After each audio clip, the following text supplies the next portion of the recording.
I'm going to make fruited iced tea. Now this is something refreshing for the summer. It's real similar to sangria, but with a tea base instead of a wine. So I've started with 4 cups of boiling water and 5 tea bags or 5 teaspoons full of English breakfast tea. You could use a regular black tea. I'd probably start with that and see if you wanted to experiment with a different flavor of tea.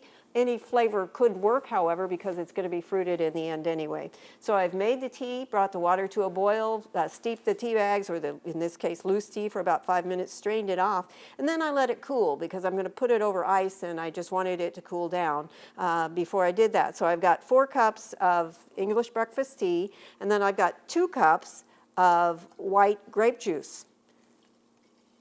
Well, the original recipe called for a couple of tablespoons additional sugar. I didn't think it needed it because the white grape juice has plenty of sugar in it as far as my taste buds go. But you could adjust the taste a little bit. I'm just going to blend those together a little bit. And then we're going to add the fruit to it. Now, I'm using strawberries and oranges. You could use whatever fruits in season. So if it was peach season, you could easily use peaches. You could use apples if you wanted to do that. It's real flexible. Whatever you have, whatever you like works well. And then I'm just putting some big orange slices. This is basically 1 orange. And I'm going to put those in there. Now, if you have time, you might let this sit a little while so that those flavors have time to come out. Another thing you could do if you really wanted to pull out more of the flavor is you could actually muddle the fruit a little bit so that more of the juice came out. I'm not going to do either of those things. I'm just going to let it stir it around a little bit.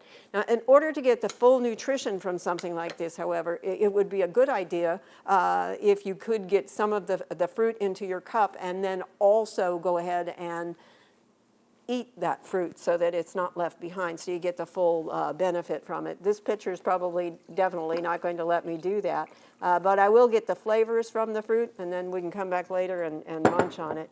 It's real easy. It's really refreshing on a hot summer day. I hope you'll give this one a try. It's fruited iced tea for Oklahoma Gardening. I'm Barbara Brown.